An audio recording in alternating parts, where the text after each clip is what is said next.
Welcome to Breadboarding. What we're going to do in this short 9 or 10 minute video is pick up where we left the NanoComp CPU reset and clock circuit in the last video, and we're going to use a logic analyzer to look at the address bus when we force the data bus to have the no operation code. What we're expecting here is to see the address bus to count up from starting number up to FFFF and start back at 0 again.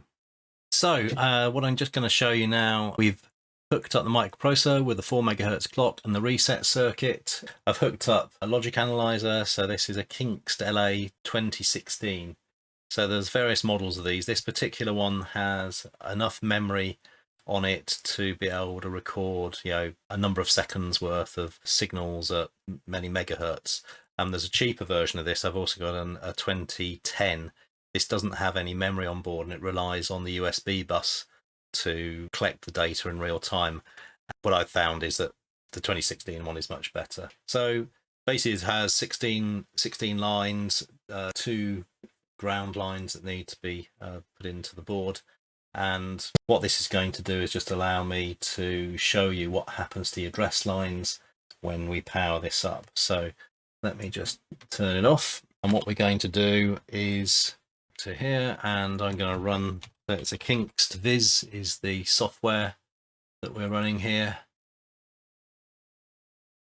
By default, this will, when it comes up, let me just open the default settings and you'll see what it looks like. So the default set just looks like this, channel 1 to 15. What I've done is, you can save the settings, and just to save a bit of time, what I've done is I've saved this with all the A0 to A15, as you can see. It also has parallel decoded results. So if you see here, the analyzers here will allow it to decode the signals, and you'll see the hexadecimal values of the address bus will appear down here. And the other thing, we'll go into this in more detail in future videos, but the other key thing is how you want to trigger this. Now, because we've only got the 16 address lines, then I'm just going to trigger this that it will start recording when the A0 line goes from 0 to 5 volts, or it goes from, in fact, from 0 to a TTL high value, which I think in this particular case is probably over about 1.6 volts according to the setting here. We're going to be waiting for the A0 line to go from 0 to high, which is likely to do when the power's first switched on. And so what I'm going to do now is to run that. So you can see it's now waiting for trigger. All I'm going to do now is to plug in the power and see what happens. Excellent. Right. So what that means is it's collected all the signals, and you can see some of the signals at the top here are quite fast. If you look at the measurement area on the top right hand corner here, you'll see that the signal here is about 250 kilohertz. So the A0 line is toggling at about 250 kilohertz. So 2 microseconds for each positive and 0 and 1. And then down the bottom here, we can see that the A15 line is toggling at about 7 hertz. So it's flashing 7.6 times a second. And that's the reason why we can just about see that on the LED display that I showed earlier. But the other ones are unlikely to be that visible. If we look at the next line down, A14, that's toggling at 15 hertz, and then that's 30 hertz. So I suspect that 15 and 30 are a bit difficult to see. What this means, if we zoom into the beginning here, what we can see as we zoom in,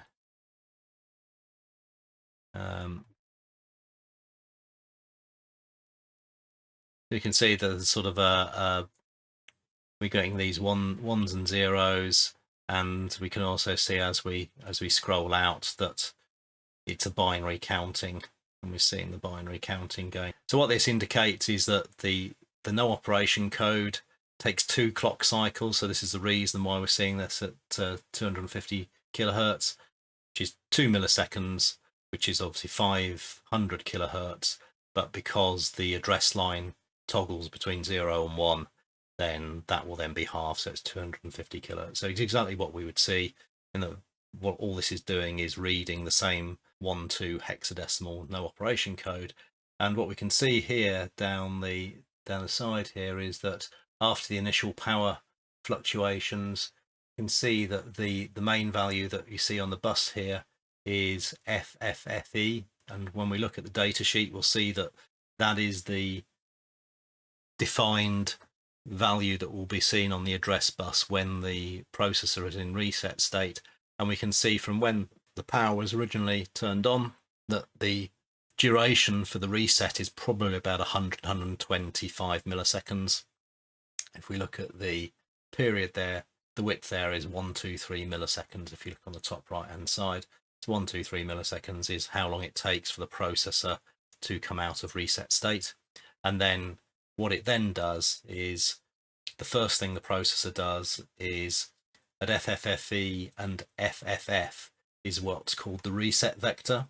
And what it will do is to say what is the first memory address I should load an instruction from once I have finished resetting, and that will be located at FE and FF at the top of memory. And because every time the data bus is being accessed, we're always giving it the same value of 1, 2, then what it does when it reads the address from FE, it gets 1, 2. When it gets the address from FF, it gets 1, 2. And guess where the next instruction it starts? It is at 1, 2, 1, 2. Then goes to 1, 2, 1, 3, 4, 5, 6, 7, 8, 9, A, B, C, D, E, F, and 2, 0, 0, 2, 2. And if we were to go down this, we could actually see, hopefully, that everything would be incremented in the expected sequence.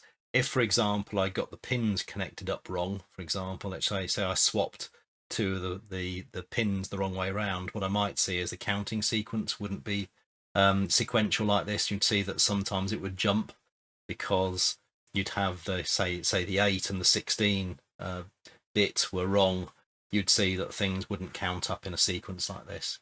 So this is quite a neat way of checking that things are behaving themselves. And we can also export this. If we go into the analyzers, export data to a CSV file, I will put this in the breadboarding Kingst area. And now if we start Excel, for what we can see here, we have a time and a value. And if we add a filter to this, we should be able to see. So you can see that FFFE, we have FFFE until 126 milliseconds, and then after that we start going through that ascending sequence. And if we were to look for the values where we have however many, there we go. So what you can see here is this is a number of times that we see FFFF. So you'll see that at row 62,000 we end up after 0.28 seconds, 0.38. We can see that it's cycling through 0 FFF. What I want to do is to find 0, 0. 0, 0. Right. So what this shows here is that as it's counted up all the way from FFF0, 1, F1, F2, F4, 5, 6, 7, 8, FF, then it goes back to 0.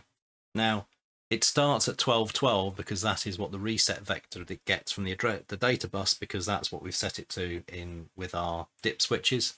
But after that, it will go to 0, and then it will start all the way back round. So if you ever think that there might be a problem with a particular chip, this is quite a neat way of testing a microprocessor. The no operation code will differ by different microprocessors. So a Z80 or an 8086 or a 6502 will all have different codes for no operation. But this does allow you to test your microprocessor. So what we know now is our clock is working. The only thing we're going to look at now is the reset to see if the reset is working. So basically, I have held the reset button whilst the power is on, and when I release it, we should see it. Here we go. So what you can see here is that this has started collecting data from when I released the reset button. And what I'm going to do in a next video, as we start to add more of the circuits, we'll look at some of the other control signals. So some of the clock signals, the read-write signals, and our chip select signals, which we could be generating.